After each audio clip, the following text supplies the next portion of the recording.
నమస్తే, నేను మీ రాజేంద్ర. మరొక అప్డేట్తో మీ ముందుకొస్తున్నా. ఏ రాజకీయ పార్టీ అయినా సరే కార్యకర్తలందరూ ఒక కుటుంబంలా బతికేస్తారు, వ్యవహరిస్తారు, ఒకరినొకరు గౌరవించుకుంటారు. రాజకీయంలో ఇలాంటి విలువలు ఉండాలి అనేది ప్రధానమైనటువంటి అంశం. కానీ ఇటీవల జరిగినటువంటి కొన్ని పరిణామాలు గమనించినప్పుడు టీడీపీ పార్టీకి సంబంధించి నెల్లూరు జిల్లాలో ప్రముఖమైనటువంటి నాయకుడిగా మాలేపాటి సుబ్బారాయుడు అంకిత భావంతో ఆ పార్టీలో పనిచేసినటువంటి ఒక మంచి వ్యక్తిత్వం ఉన్నటువంటి రాజకీయ నాయకుడిగా ఆయన ఎదిగాడు. అఫ్కోర్స్ ఆయనకి టికెట్, ఎమ్మెల్యే టికెట్గా కూడా ఇస్తారు అన్నటువంటి ప్రచారం కూడా జరిగింది. ఆ అర్హతలు ఆయనకి చాలా ఉన్నాయి. ఆ దశలోనే ఆయన ఆశించినా ఆశించకపోయినా ఆ నియోజకవర్గానికి సంబంధించి కావలి టికెట్ ఆయనకు వస్తుంది అన్నటువంటి ఆలోచన కూడా చాలామంది కార్యకర్తలు వేచి చూశారు.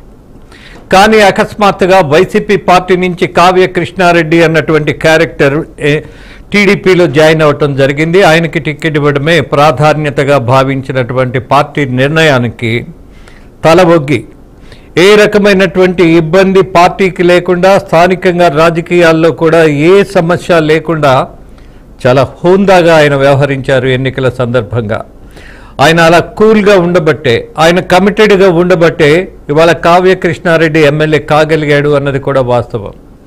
మరి ఎందుకని? ఒక వైషమ్యం, ఒక ద్వేషం, ఒక కసి, ఒక కక్ష, ఒక వివక్షత. వైసీపీ పార్టీ నుంచి వచ్చినటువంటి నాయకుడికి అకస్మాత్తుగా టికెట్ ఇవ్వాలన్నటువంటి నిర్ణయం పార్టీ తీసుకున్న తర్వాత పోటీ చేసినటువంటి నాయకుడికి ఒక బాధ్యత ఉండాలి కదా. స్థానికంగా ఉన్నటువంటి ప్రధాన నాయకులతో పాటు కార్యకర్తలను కూడా కలుపుకోవాల్సిన బాధ్యత ఉంటుంది. అఫ్కోర్స్ కార్యకర్తలను వదిలేశాడు అనుకుందాం. అలాగే వైసీపీ సంబంధించిన వాళ్ళను చాలామందిని అన్అఫీషియల్గా కూడా ఆయన కార్యకర్తలుగా వ్యవహరించారు. వాళ్ళేమి టీడీపీ సభ్యులు కాదు కూడా. అయినా సరే వాళ్ళందరినీ ఆయన చేరదీసి మళ్ళీ వైసీపీ రాజకీయంలాగా, వైసీపీకి అన్అఫీషియల్ ఎమ్మెల్యేలాగా వ్యవహరించాడన్నటువంటి చెడ్డ పేరు అతి కొద్ది కాలంలో తెచ్చుకున్నది కావ్య కృష్ణారెడ్డి. మరొక విచిత్రమైనటువంటి విషయం, టికెట్ త్యాగం చేసినటువంటి నాయకుడు సుబ్బారాయుడు గారు, అలాగే ఆ ప్రాంతంలో అంకితమైనటువంటి భావంతో పనిచేసినటువంటి టీడీపీ నాయకుడు, ఆయన ఆశించకుండా కష్టపడ్డవాడు. అలాగే ప్రతిపక్షంలో టీడీపీలో ఉన్నప్పుడు ఆయన ఫేస్ చేసినటువంటి అనేక సమస్యలు, కానీ అన్ని పక్కన పెట్టి ఒక బాధ్యతగా నిలబడ్డ నాయకుడు ఒక డిప్రెషన్లోకి వెళ్ళేటటువంటి పరిస్థితులు ఫేస్ చేశాడు ఆయన. కారణం ఏంటి? ఈ వైసీపీ నుంచి వచ్చిన వాళ్ళు చేసినటువంటి అవమానం. అఫ్కోర్స్ ఇవాళ ఉన్నటువంటి ప్రభుత్వం ఆయనకు ఒక చైర్మన్ పదవి ఇచ్చి గౌరవించిందని భావించామేమో, కానీ బట్ ఎమ్మెల్యే అయిన వాడు ఏమాత్రం బాధ్యత లేకుండా వ్యవహరించాడు అన్నదానికి నిదర్శనం ఒక డిప్రెషన్లో మరణానికి లోనైనటువంటి సుబ్బారాయుడిని కనీసం అక్కడికి కార్యకర్తలతో వెళ్ళి ఆ కుటుంబానికి సంతాపం తెలియజేసే ప్రయత్నం చేయకపోగా ఈ ఎమ్మెల్యే ఎవరైతే కావ్య కృష్ణారెడ్డి ఉన్నాడో, కొంతమంది కార్యకర్తలను కూడా, టీడీపీకి కరడుగట్టిన కార్యకర్తలను కూడా వెళ్లకుండా ఆదేశాలు ఇచ్చినట్టుగా, నిర్బంధించినట్టుగా, అలాగే వెళ్ళకూడదు అన్నటువంటి పరిస్థితి తెచ్చినట్టుగా చాలా వాస్తవాలు ఇవాళ ప్రజల ముందుకు వచ్చినప్పుడు నివ్వెరపోయారు. రాజకీయం ఇంత క్రూరంగా ఉంటుందా అని ఈ విషయాన్ని తెలుసుకున్నటువంటి పార్టీ పెద్దలు, ముఖ్యంగా లోకేష్ కూడా కావ్య కృష్ణారెడ్డిని హెచ్చరించింది మామూలుగా కాదు. కానీ ఇటీవల ఆయన దశదిన కర్మ జరుగుతున్నప్పుడు వెళ్ళే ప్రయత్నం చేశారు. దాని మీద కొన్ని అప్డేట్స్ ఉన్నాయి. అప్డేట్స్ నా కొలీగ్ నాగకిషోర్ ఇస్తాడు. Yes mister Kishore. Sir Rajendra garu, thank you అండి. ఏదైతే కావిలి నియోజకవర్గం ఉందో ఈ నియోజకవర్గంలో మాలేపాటి సుబ్బనాయుడు కుటుంబం మొత్తం కూడా టీడీపీ పార్టీ కోసమే కష్టపడింది. 2024 ఎలక్షన్స్ అయిపోయే సమయంలో మాలేపాటి సుబ్బనాయుడికి సీట్ వస్తుందని చెప్పి అందరూ కూడా భావించడం జరిగింది. కానీ అప్పుడు పరిస్థితులు కావచ్చు, రాజకీయ సమీకరణాలు కావచ్చు, అందులో భాగంగా కావ్య కృష్ణారెడ్డికి సీటు కేటాయించడం జరిగింది. తర్వాత పరిస్థితులు చూసుకున్నట్లయితే కూటమి ప్రభుత్వం అత్యధిక మెజార్టీతో గెలిచింది. అదేవిధంగా ఆ మాలేపాటి సుబ్బనాయుడు టీడీపీ కోసం కష్టపడున్నాడు కాబట్టి కూటమి ప్రభుత్వం కూడా ఆయనకి ఏపీ ఆగ్రోస్ కార్పొరేషన్ చైర్మన్ పదవినిచ్చి గౌరవించడం జరిగింది. కానీ అనూహ్యంగా ఆయన అనారోగ్య సమస్యలతోటి బాధపడుతూ చనిపోవడం జరిగింది. ఈ చనిపోయినప్పుడు కనీసం అక్కడ ఎమ్మెల్యేగా ఉన్న వ్యక్తి కావ్య కృష్ణారెడ్డి సంతాపం తెలపడానికి కూడా ప్రయత్నించలేదంటూ కూడా అక్కడ ఉన్నటువంటి నాయకులు కావచ్చు, కార్యకర్తలు కావచ్చు ఒకంత ఆశ్చర్యానికి, ఆగ్రహానికి గురయ్యారు. ఇదే విషయాన్ని లోకేష్ వద్ద ప్రస్తావించగా ఆయన కూడా సీరియస్ అయ్యారు.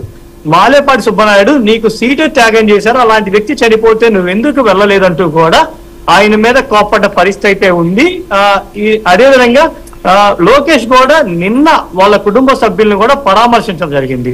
స్వయంగా లోకేష్ వాళ్ళ ఇంటి వద్దకు వెళ్ళి వాళ్ళకి ధైర్యం చెప్పేసి ఆ కుటుంబానికి అండగా ఉంటాము, మాలేపాటి సుబ్బనాయుడు నాకు ఇప్పటి నుంచో పరిచయం ఉన్న వ్యక్తి, టీడీపీ కోసం ఎంతగానో కష్టపడ్డాడు, టీడీపీలో 2019 నుంచి 2024 వరకు అప్పటి వైసీపీ ప్రభుత్వం ఏదైతే కేసులు కావచ్చు, అదేవిధంగా గొడవలు కావచ్చు, వాళ్ళన్నింటినీ కూడా ఎదుర్కొని కార్యకర్తలకి చిన్న ఇబ్బంది కూడా కలగకుండా చూసుకున్నాడు. అలాంటి నాయకుడిని కోల్పోవడం మాకు చాలా బాధాకరం అంటూ కూడా వాళ్ళ కుటుంబ సభ్యులను ఓదార్చి ఆ కుటుంబానికి అన్ని రకాలుగా అండగా ఉంటాము, ఆ కుటుంబానికి ఏ సమస్య వచ్చినా సరే నేను తీరుస్తానని చెప్పి కూడా లోకేష్ హామీ ఇవ్వడం జరిగింది. ఇదంతా బానే ఉంది. లోకేష్ స్వయంగా అయితే హామీ ఇచ్చినప్పటికీ కూడా కావ్య కృష్ణారెడ్డి లోకేష్ స్వయంగా హెచ్చరించినప్పటికీ కూడా ఒక చిన్న స్టేట్మెంట్ కూడా రిలీజ్ చేయలేదు. మాలేపాటి సుబ్బనాయుడు వర్గాలకు సంబంధించి వాళ్ళు కోరుకున్నది ఏంటంటే ఆ కావ్య కృష్ణారెడ్డి పార్టీలోకి వస్తే స్వయంగా మాలేపాటి సుబ్బనాయుడే దగ్గరుండేసి ఆయన్ని ఇంటర్వ్యూ చేసి అందరూ కూడా చెయ్యాలి అని చెప్పి గెలిపిస్తే కనీసం ఆయన్ని గౌరవించకపోగా, ఆయన చనిపోయాక ఆయన అంత్యక్రియలకు గాని సంతాపాలకు గాని రాకపోగా ఇప్పుడు లోకేష్ స్వయంగా చెప్పినప్పటికీ కూడా ఎలాంటి ప్రకటన కూడా ఇవ్వలేదని చెప్పి ఒక బాధ అయితే వ్యక్తపరుస్తా ఉన్నారు. ఇదైతే మంచి పద్ధతి కాదు అంటూ కూడా తెలుగుదేశం కార్యకర్తలు అయితే హెచ్చరిస్తా ఉన్నారు. ఇప్పటికైనా సరే ఆయన దీని మీద ఖచ్చితంగా ఒక ఖండన ప్రకటన అయితే ఇవ్వాలి అని చెప్పి వాళ్ళైతే ఆశిస్తా ఉన్నారు.